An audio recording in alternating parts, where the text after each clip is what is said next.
So roughly about around 1993 for the Super Nintendo, there was a game called Mega Man X released for the Super Nintendo. The game takes place, huge cluster of time passes in Mega Man X from the Mega Man series to Mega Man X. But mind you, Mega Man X is the same Mega Man, but just in a more advanced. So in other words, the X timeline takes place in the Mega Man timeline, but just many years later.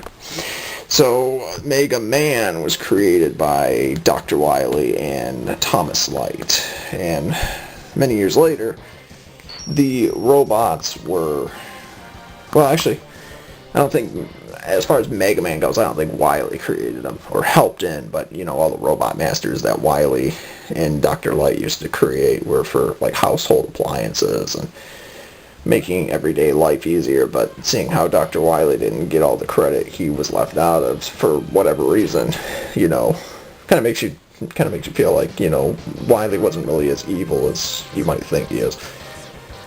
But yeah, at the same time though, Dr. Light passed away before they found, you know, Mega Man X in the time capsule that they put him in.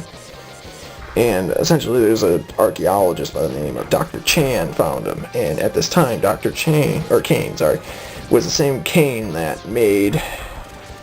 He was essentially the same guy that stated that Mega Man X would be like the only hope for the Reploids. And at the same time, though, Dr. Kane was also the only one that pretty much... He was like one of the last humans. And at the time when, you know, they discovered the capsule, Dr. Kane invented another robot also known as Sigma, which was a very complex robot that really kept coming back to life. And he didn't give up very easily. Again, if you play the X series, you'll know why. I won't spoil too much of it, but talking about Mega Man X1, though, for the Super Nintendo, the game takes place in a setting where this war is going on between Reploids and Mavericks. And the idea is that, you know, come to find out, some of the Reploids are leading the Mavericks. Reploids are supposed to be like these advanced humans but they're robots nonetheless, with emotions and all that, and somehow they're self-aware, but good and bad. You know, X is a good one, a good example. So is Zero, you know, which was created by Dr. Wily many years later. Wily and X are both dead, or Wily and Thomas Light are dead at this point in the series. But, you know, from what we understand, though, you know, the story goes that X was recruited into Sigma's army, but then after Sigma got corrupted by what was known as the X virus, or the Zero virus, sorry, you find out that, you know, that Sigma and all of them are trying to wreak havoc on the same world, because they're like insane at this point. But you find out that, you know, someone's got to stop them, and what better way to do it than X, and all these other rebels that are fighting against the Mavericks. Now, the Mavericks are essentially just, it's a term that's used where you essentially say that all the enemies are, you know, they're being turned into Mavericks based on, you know, their circuits are being corrupted by this virus, and which starts off as the Zero virus at first, but later becomes the Sigma virus too. So it gets a little confusing at first. But essentially what happens is, you know, Sigma's trying to destroy the world, and if you play the remake version on the PlayStation Portable, it kind of talks about, like, it kind of goes into a deeper story, like how X became what he was, how they found him, and essentially talking about how Sigma managed to become what he was. But anyways, you know, if you play the Super Nintendo version, there's, you know, the way it goes is there's 8 bosses. You go to each of these levels, they all have like different abilities, and depending on like if you kill like certain Mavericks in a specific order, like the stages change too, sort of, like there won't be certain things going on in the backgrounds, or, you know, the stages might be even easier. Mega Man X kind of also gets all these different abilities that, you know, kind of like Mega Man, you know, he absorbs Robot Master's energy and essentially uses it against other bosses. You know, but over time you eventually find out where Sigma's fortress is. You go there, you stop him, and then at the same time Zero gets killed at some point in, you know, I think it's stage 1 of Sigma's fortress, yeah. But he comes back later on. You know, he wasn't completely dead, you know. But once X gets to Sigma, he essentially destroys Sigma, and then, you know,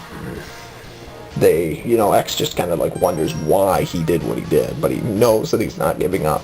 You know, he knows that he's stronger than he realizes, and he's just got to figure out how to take advantage of that. So how can he fluctuate within such a, you know, a grotesque of life, you know? So he's pretty much life's last hope, you know. So Mega Man X, like, all the humans are essentially gone at this point almost, and they're all replaced by robots that are essentially so advanced that they care about each other, which is actually pretty cool. And so Mega Man X, it's like it takes place, like, some people say it's like 30 years or maybe 50 years. Either way, or maybe even a century. It's kind of debatable, but then again, you know, when you play the Mega Man games, they say in the year 2000XX. You know, they don't really specifically tell you. Like, it could be early 2000s, it could be later 2000s, you know.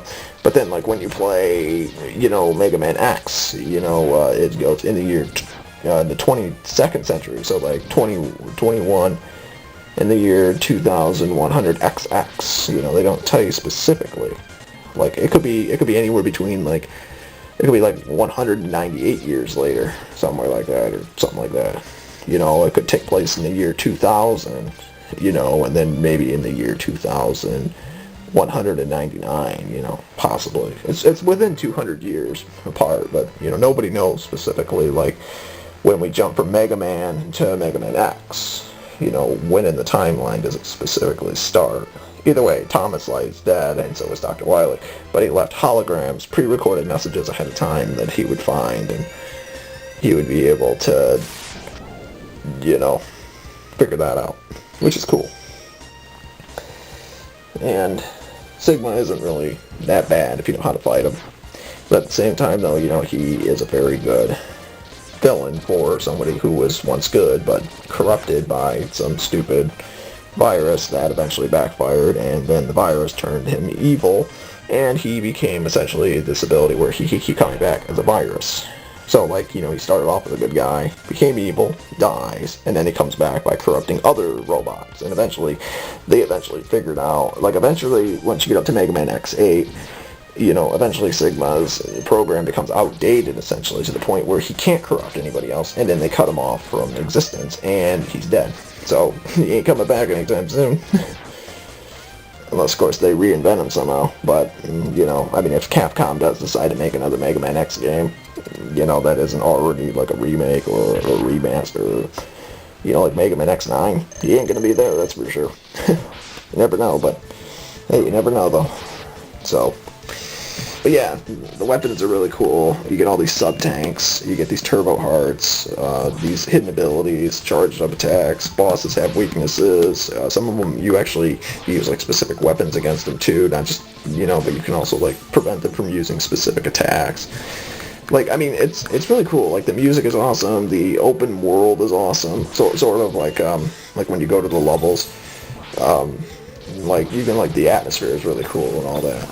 You know, it's pretty cool.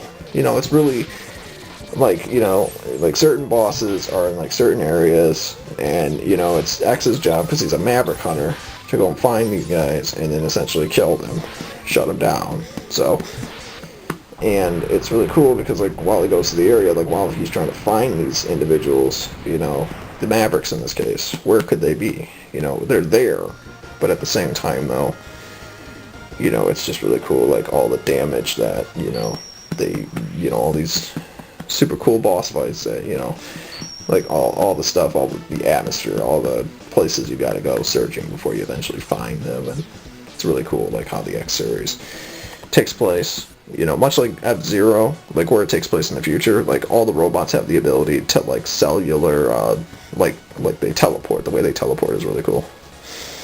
So, the X series is really creative, especially for a Super Nintendo game. Good luck getting your hands on physical copies, but they're fun games, though, if you can, though. So, you know, again, if you like this video, hope you enjoyed it. That should give you kind of an idea of, like, what the X series is about.